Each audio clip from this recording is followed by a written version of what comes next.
Hello, and welcome to my apartment, which I will talk about. It's not so much about my apartment, or actually not so much about my family. It is absolutely yes, and it is absolutely not.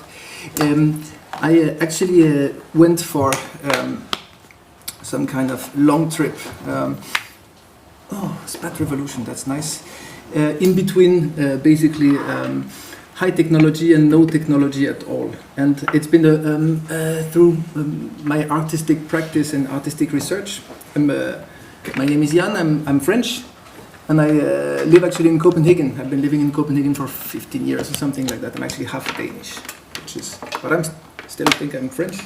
And I've been working in Copenhagen and also with sound in all kinds of possible ways, from programming, making installations, working for movies, theater, stuff like that, and also performing from almost silent jazz to death metal, electronica, breakcore stuff. When I was actually working with Igor, for those who know, we released some records. I was the singer for that dude and producer as well. So. Coming from music side, I actually started to think about what can we do actually to enhance the experience. And I went for all kinds of complex multi-channel stuff and trying to do binaural at the time when I could honestly say it was not working, which has been like that for quite a few years. And then at some point, working at the Danish National School of Performing Arts, which is kind of a conservatorium for like all the actors and dancers and blah blah blah, and also sound designers. I actually started to have some questioning about what can we do with sound. Now I'm going to switch to my presentation a little bit. Yes, Family Life Recomposed, and it came in several ways. I would like to tell a little story. I mean, at some point I had a workshop with all the second-year students, including exactly all the Danish actors and all those you will get to know at some point if you watch Danish films, and dancers and stuff. And I had 40 people in the room, and I was told you can make them do what you want. That's great. Then let's make them do what I want. And then I thought. I'm going to bring a binaural head, put it in the center of the room and say, let's do something interesting. Let's make some rain today. And everybody's like, sure. So can you make rain? And I asked one, and they said, oh yeah, of course I can. And they do so, yeah, well, I'm not sure I'm convinced. How about if you all make rain together? And everybody's like,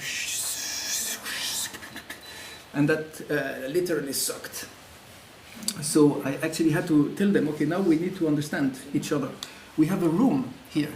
You're all going to become not loudspeakers or singers or anything or performers. You're going to be the rain. And there's not rain A, rain B, rain C, or if I make a square like rain A1, rain B7, you know, we're the rain. So you all take 1 square meter, you choose the one you want, you go on the floor, and you can do this.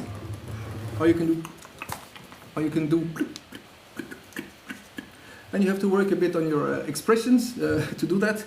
And I explained them a bit of a few things, like if you want to make popcorn, you know, for instance, you have to do some, and if you want to make this, and if we want to transform it into snow, it will be more like, because I recorded snow, of course. And then I started to put them together and said, okay, now let's play the rain. And nobody was listening to each other, so it was just a mess.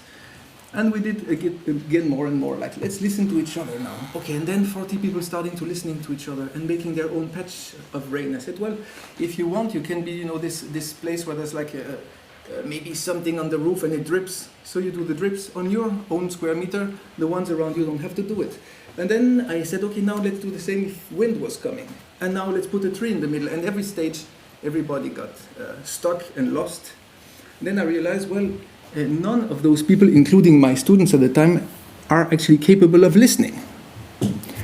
They don't use their ears. It's fantastic. Well, they use their ears, but they don't connect the brains to the ears in a, I don't know if I should say correct way, but interesting way.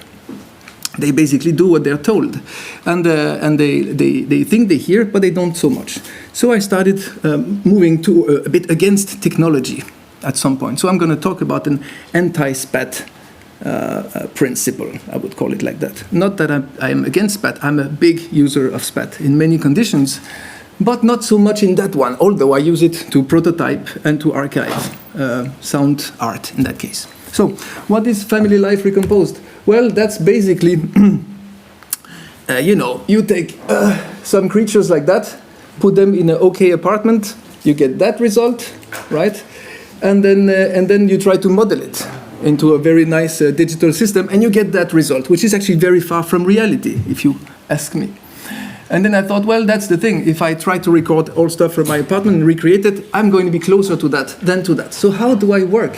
Well, thinking about what I was describing, I've been thinking about, you know, not recording any more people or instruments or objects, but recording spaces, right? So a space being a living entity in my world, you know, a place that is actually receiving input all the time. So I have recorded silence in an anechoic chamber with like microphones that can record below the threshold of human hearing, like these grass microphones. There's a lot of great microphones made in Denmark. So I've been able to borrow some. And then you realize that there's always something coming. So what if I record that from a water tower? How much does it receive from outside? What if I record it in my apartment? You know. And then I started to make experiments recording with omnidirectional microphones, all kinds of stuff in more or less chaotic patterns. And then reproducing them afterwards with loudspeakers in a one-to-one setting first. You know, like one microphone, one loudspeaker. And then into more like various systems and settings. And then it gets just exciting because people get these very, very strong reactions. You record an entire ecosystem, and you actually have all the distances correct between the microphones when you put the speakers at the same place. It just gets, you know, like no phase issue, none of those things that like a very complex algorithmic and like processing will actually allow you to do. Basically, I don't need to do anything. I place microphones, I place speakers. And my idea was also to think about it as a way to record energy. You know, I was looking at a choreographer, and she was occupying the space, really strongly occupying the space. She's called Kit Johnson. She's amazing. She will stay in the space for like 10 minutes, and at some point, a little finger starts to do this, and like if you're 50 meters away, you'll be totally watching her little finger as if it was just the center of the universe. And I was doing a discussion with her and trying to find out how she was doing it. And I couldn't really figure out how to express that. Because she said, I'm loading the space with energy. I can go away, come back in half an hour, and the space has still this energy present in it. So I was looking into ways of doing that. And then I rolled a marble on the floor. I had taken like 100 from those people. And they didn't tell them because it would be terrible. But I started rolling a marble and thought, where is the best place to listen to that? Is there a best place to listen to that marble rolling? And I thought it's really complex if you want to roll a marble and make it travel a room perfectly with loudspeakers. Where will you place the loudspeakers? How will you record the marble? Will you actually follow the marble on its way from one corner to the other? Will you record a loop? Will you know? Then I thought, I'm going to record the room, and let's see. I recorded, played with the system, same setup on the side, and the result was amazing. It was like the marble was there, and I realized there is no right place to listen to a marble rolling on the floor. And then it began. So, what if there were no sweet spot at all is one of the questions I've been asking myself through my artistic research. And this is a perfect illustration of a free interpretation of the question, I would say, by my 4-year-old daughter, Soul. And this is the first test I did with Kit Johnson. She got sound costume made by a costume artist and scenographer called Charlotte Östergaard. And then I put a set of omnidirectional microphones around her and said, okay, now you have to move. And I will actually expand that setup afterwards by putting putting everything down 1 octave. And so the relation to the elements will be the same, but you will become a huge invisible creature. So, and then I became to invisible pianist, in which, well, yeah, okay, funny. But I recorded the piano the same way, and actually recorded 3 pianos, which I never recorded. I recorded the rooms in which there were 3 pianos. Then I placed them in a bigger room and made a requiem with that technique. And people could go inside the piano or next to the piano, between the pianos. They could basically decide where they would want to be compared to the pianos. So something will happen in that room, maybe not. That's why I call it the invisible choreography, sound being the art of the invisible, and the choreography being the idea that we have to actually prepare a movement, strategy or art piece so that we can record it. Sound being also, there's no sound if there's no movement, let's say, in every possible way. So there's an inverted paradigm, so the room is the center and the objects are merely passing through it, inside or outside of it. So if I play this first video. Hello everyone, so that's great. Today putting 16 on the matched. It's actually going through my own headphones, but I'm going to change that now and go for up. This one, yes. And everything will become better. Yeah. Let's go. Hello everyone. So I've been today putting 16 omnidirectional matched microphones in my apartment, or our apartment, because I'm going to record my family going all around and doing all kinds of stuff, and then make music in a beautiful surround 100 square meter multi-channel sound installation. So that's about it. So let's see how they look like now. There's a bit of microphones everywhere. We're in the kitchen now. It's a bit of a mess, I must say, but it's also my work. So here's the first mic, and then there's going to be a second mic, and there's going to be mics all over the place, and I can go move a bit. That's my soldering station. So, let's go see. And there's just mics in all kinds of places around in the apartment. And I recorded for a whole month. Everything. Not during a whole month, 24 hours a day, because that would require a heavy investment in hard drives. But I got basically 24 hours of those recordings with like 16 omnidirectional microphones. Every microphone recording everything, just from a different point of listening. So I've done that in different big rooms, like recording ensembles, recording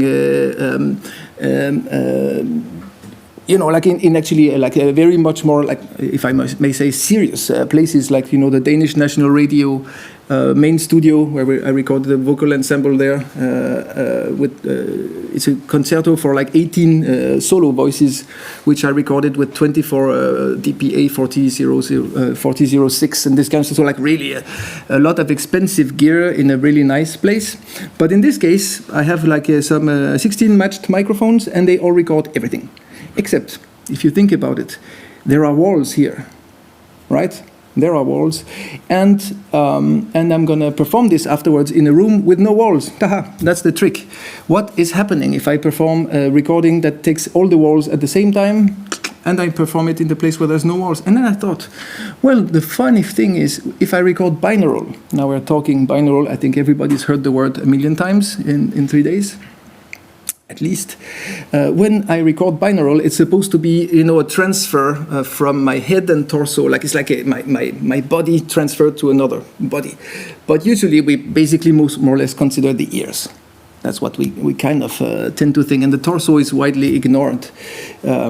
And then I thought, well, that's the thing. When I'm listening or trying to listen from another person's perspective, I'm kind of de-incarnated. I forget about my own body, my bones, for instance, my bone structure. An apartment's walls are its a skeleton, you could say. So is it, what I'm going to do, is it like recording an apartment that is not aware of its own structure, right? So I'm recording from an apartment's perspective. I will call it binaural for apartments. Even, of course, in binaural, you have the bi, which is supposed to say 2 ears, but from an apartment's perspective, the kitchen and the bedroom are one and the same. 1 foot, 1 hand is still the same body. So that's the idea. And when I play it on the other side here, I'm actually just having my recordings. Hello, everyone.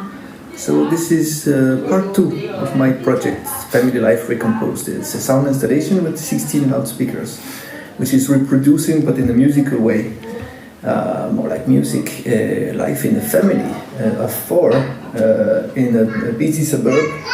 And I recorded it with 16 omnidirectional microphones. All right. On the previous video, move a bit. hopefully. and now I just recreate. Remember, it's Moving about right now. I put some chairs in some places because they correspond to walls, so that the loudspeakers can go. Oui, j'arrive, chérie.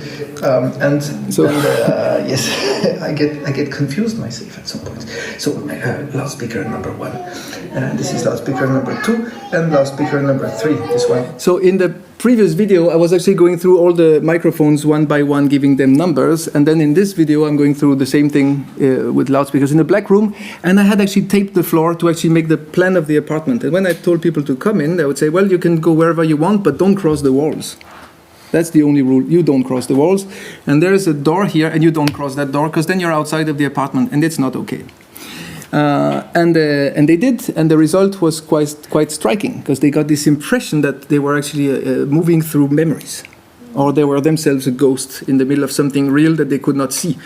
At some point, my younger daughter, whose back you saw in the beginning, she falls on the floor and she hurts herself. And it was in the middle of people, and you could see like people were like, oh, because this little one, she's just starts to cry a lot, and you cannot do anything because she's not there, which is fantastic. Oh, I mean, she's okay, right? So she was very much okay, and you realize it afterwards. So. And when I was walking around, every time I've done it, at some point, if there's somebody calling me, and you know how it is with family life, there's always someone calling you, if you're a little bit popular. So every time I get called, I'm just turning around. I mean, I get confused myself for real. Of course, here it's for the video, you could say, but I was really, for a split second, intrigued. So without showing more of that, I will just say that I've done that in much bigger scales. It's not just an experiment. This is an experiment I did for 120 loudspeakers in a big auditorium that would welcome the audience that would come on stage by applauding the audience. You can see they've been grouped as families and friends. There's like two kids in between the parents around and so on, and there's a snoring uncle and stuff.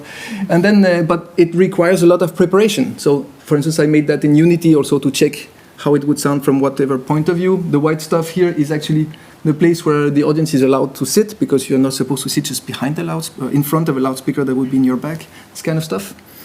And I have a real model in front up there. So it's like a lot of stages to prepare this invisible choreography thing.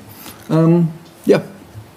So a lot of, we know when I say there's no technology, well, it's a big lie, but it's not the same technology that I would say we usually use when we do multi-channel stuff. And these are different tests. This one is the one I recorded at the National Radio. So 24 omnidirectional microphones.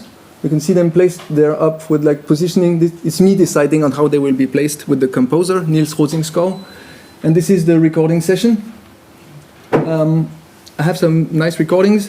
This is in a water tower next to Copenhagen with like a crazy reverberation time of 40 seconds in the low end, which I reconstructed in Unity, because this works actually perfectly also when you put it into a virtual reality. So if you go on my website, which you can find from, maybe you will see that in the end, you can actually download this app and try it for yourself. It's 2 different installations. If you go up the stairs, you actually get into a different installation with 51 speakers. But I'm not going to talk so much about that now. So I've tried a lot of different configurations with that. This is the installation in its first round with the tape on the floor, seen from a way too wide perspective.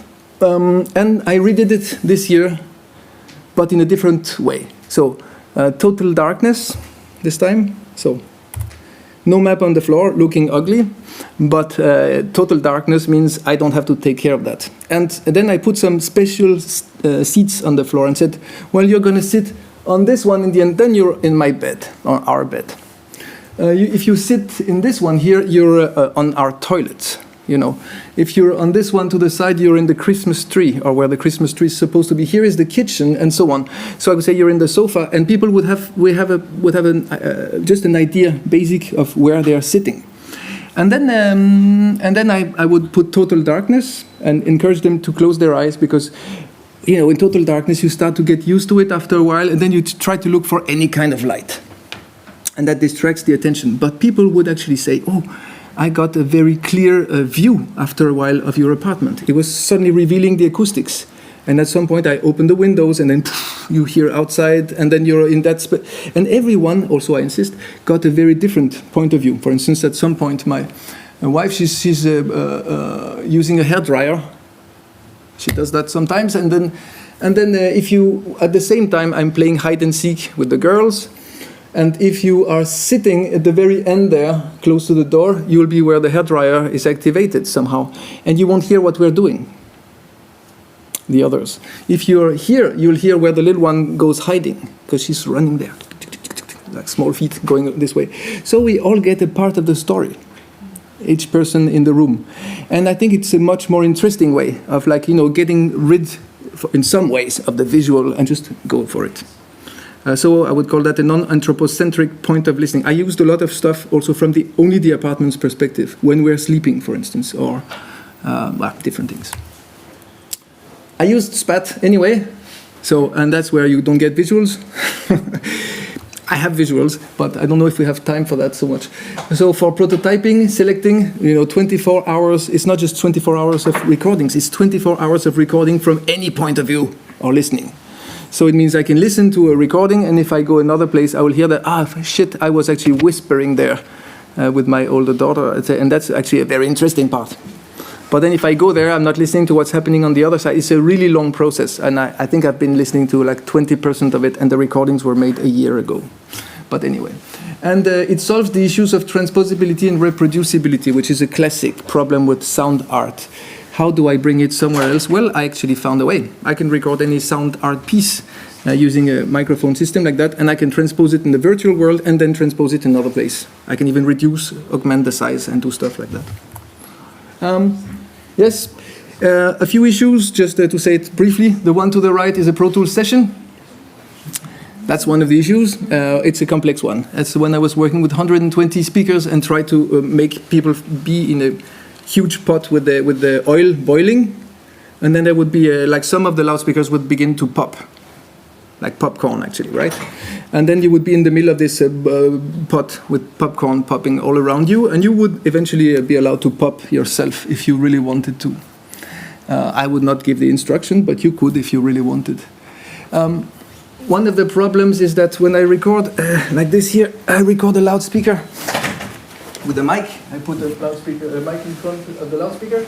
This microphone inside SPAT, for instance, will become the source of sound, which it is not, right? It's a recording from the source of sound, which was maybe 1 meter away. So you get actually a false positioning that actually takes all the acoustics into account, and that becomes a bit complicated sometimes, because you get a kind of a wrong idea of the room. And then there's the thing up there, which is the most important one. Let's say the blue or blue-greenish, I don't know, you decide if it's blue or green. It's not, I'm not going to make something about that. But this bluish thing is the recorded room. That's the room I recorded, but I use, let's say, these microphones in the useful room. The useful room is where you should be when listening. Otherwise, you lose the perspective. You know, like when you do like a street art and do like a perfect perspective, only seen from one point of view. So you would lose it. Here, you as long as you're inside the useful room, it's working. And then you have the diffusion room, which can be bigger. And sometimes it's actually, like the recorded room can be on the side. And these are things that need to be worked. I actually solved that by adding extra microphones to make an extra useful room. So I have like a useful room in a super useful room. And then I kind of cheat the audience with that, but it actually works nicely. This is new possibilities like transposition of acoustics. This is me in the water tower.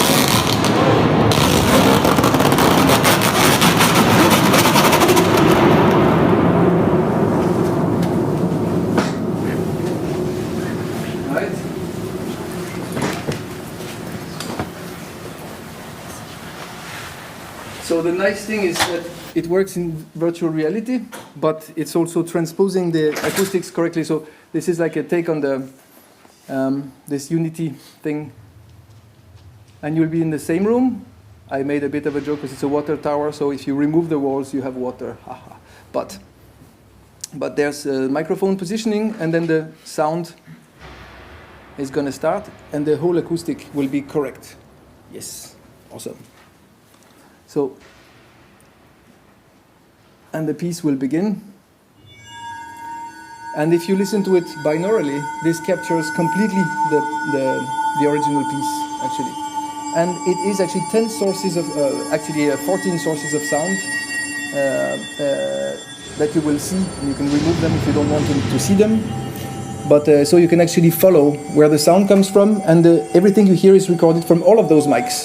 They just play with nothing else. It means I can put that on an HTML page without having need for Rainbow or something like that.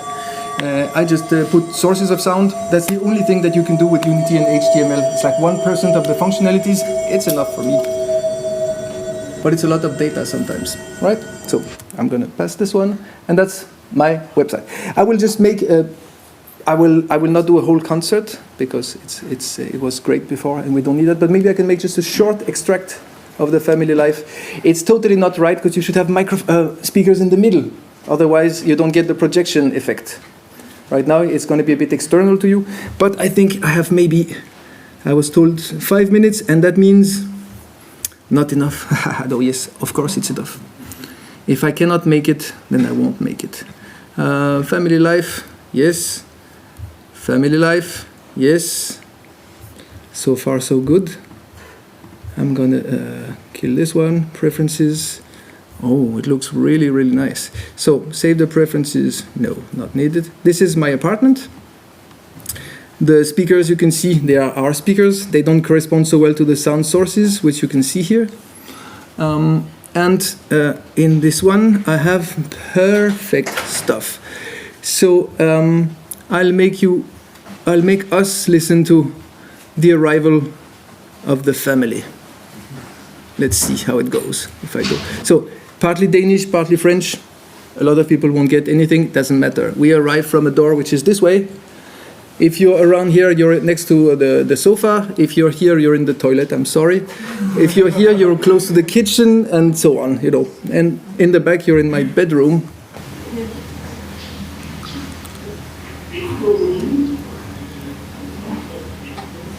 I'll bring it closer.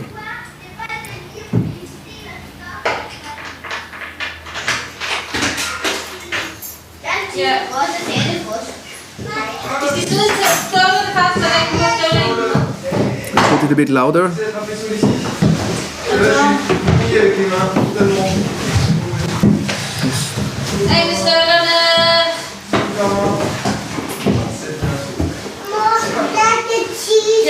And you can see the energy is around there in the middle.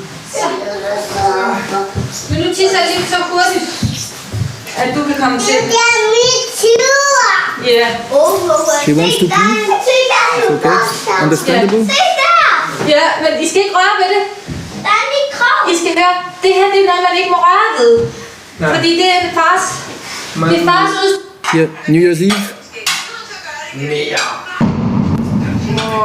That's outside the building. And we're eating there, and there's fireworks all around. That's how it goes in Denmark. Right? Jeg tror altså, vi kan se det herfra. You might get to actually experience it in VR because I'll put it somehow. But maybe if there's like 1 minute for a question, then I will stop here because, yeah, at some point somebody else has to come. Yes. This is my email if you want to write, and studioval.com is my website. Easy. Thank you so much.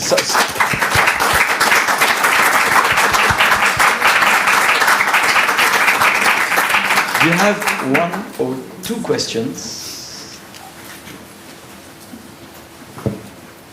Okay. And now the bet comes. I have an internal bet about the first question. I will tell you afterwards if it's this one. Hi, very nice presentation, by the way. Thank you so much. I wanted to ask, seeing as the microphones are omnidirectional... That's my first question. I won my bet. Why are not the speakers omnidirectional? Right, and if they aren't, what is your criteria for... I have tried. I have tried. It's difficult to get hold of 16, 24 or plus omnidirectional microphones unless you get specific funding. I didn't get enough funding for that project, but I've tried working with omnidirectional loudspeakers. which is great. In that case, actually, there's one speaker which is problematic. If you look at, if I show you this here, that's my, yeah. Look, no, not that one, sorry. Yeah, if you look at the apartment, that's my modelization of it. You can see the black stuff is the black points are the microphones. And this one here in the middle was a problem because it is linking to everything else in that room. So here, omnidirectional loudspeaker would be fantastic. But when they're next to walls, actually, it doesn't make a huge difference. Just point them inwards.